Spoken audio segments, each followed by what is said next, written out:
informasi-informasi tentang Muhammad yang ternyata diketahui belakangan itu tidak valid. Makanya disebut sebagai hadis-hadis palsu, hadis-hadis doif. Yang sesungguhnya Muhammad tidak pernah ngomong gitu. Kita jujur-jujuran, Bang. Betul nggak yang saya bilang? Ya, ada benarnya, ada benarnya. Iya. Jadi makanya Bang, kita punya yang namanya kriteria untuk menentukan mana informasi yang betul. Makanya terpilihlah Oke, 4 Injil itu. Matius, oke, oke, Markus, oke, Lukas, Yohanes. Itu jawaban saya, Bang. oke. Ya, Hmm. eh Injil itu banyak. Berapa banyaknya? Sebanyak penulisnya. Untuk memilah mana yang asli, mana yang palsu, yang memilahnya itu orang yang datangnya belakangan. Ya masa yang mau datangnya depan, Bang? Gimana? Ya, betul, betul, betul. Tidak mungkin orang yang datangnya depan, tapi belakangan. Nah, selisih selang waktunya itu sangat jauh sekali, puluhan tahun. Tidak ada kepastian bahwa Injil yang diakui asli dan dituduh apokrifa itu benar, nggak ada kepastian. Kriteria yang Anda sebutkan tadi, bagi saya itu tidak menjamin bahwa Injil yang diterima sekarang ini benar asli. Baik. Bukankah sebagian yang dianggap apokrifa itu adalah Injil-Injil yang ditulis oleh muridnya Yesus langsung?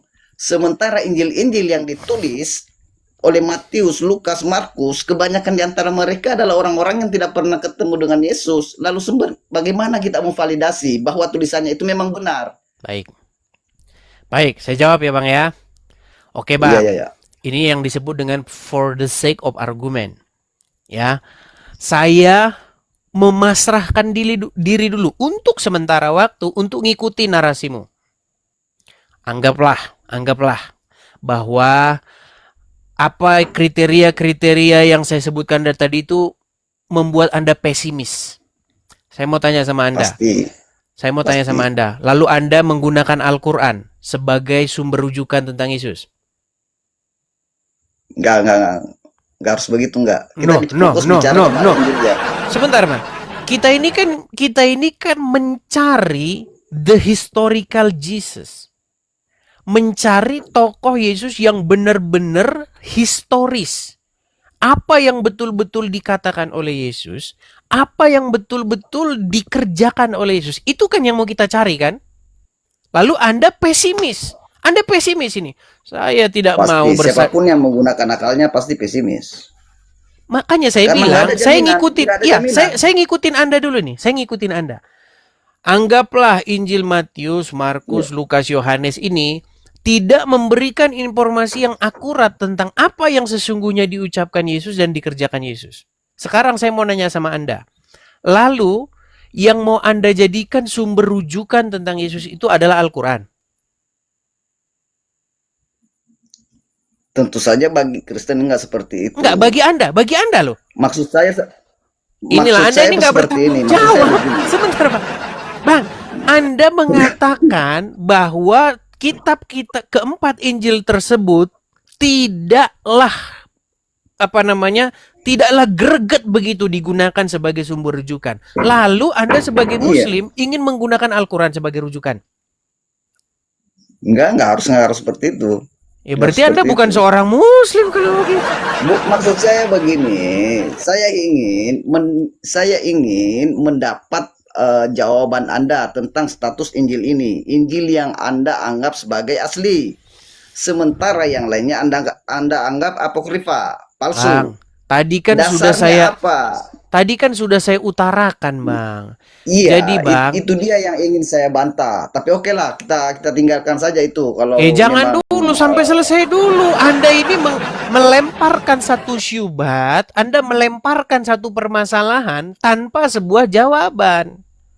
Kalau iya, memang karena kriteria yang Anda sebutkan tadi itu nggak bisa dijadikan acuan, tidak bisa iya dijadikan pembenaran sudah, untuk memastikan iya, bahwa Injil makanya itu memang Bang, Anda asli. ngerti nggak? Anda ngerti nggak arti for the sake of argument? Tahu nggak artinya? Enggak, enggak. Begini loh Bang, anggaplah apa yang Anda katakan itu benar. Untuk sementara waktu, saya ngikutin kemauan Anda nih. Anggaplah bahwa yang Anda katakan itu benar. Lalu, sekarang untuk mencari sumber rujukan tentang sesungguhnya Yesus ngomong apa dan sesungguhnya Yesus mengerjakan apa, lalu kita harus pakai apa? Kumpulkan semua Injil-Injil yang dianggap apokrifa itu. Berarti Jangan Al-Quran nggak ditolak berguna? mentah-mentah. Sebentar, Al-Quran berguna nggak untuk merekonstruksi? Berguna juga. Adakan perbandingan. Baik, Adakan baik. perbandingan. Saya gunakan Injil-Injil- logika Anda. Sebentar. Sedikit bang, tenang bang, Injil-Injil yang tenang. dianggap apokrifa itu harus Bang, diambil. begini. Anda mengatakan bahwa Anda pesimis menggunakan keempat Injil tersebut karena sudah terlalu lama, sudah puluhan tahun dari peristiwa terjadinya Yesus Ya. berbicara dan Yesus Ya. berbuat. Betul. Bagaimana, mau ditaruh mana mukamu ketika kamu katakan kalau Injil Matius, Markus, Lukas saja sudah terlalu lama dijadikan, sudah menjadi sumber rujukan yang terlalu lama dari peristiwa yang terjadi, Anda permasalahkan bagaimana dengan Al-Quran yang 700 tahun kemudian? Ini yang saya bilang bang, ini yang saya bilang, kalian ini teman-teman, sifat kalian itu buruk sekali, buruk.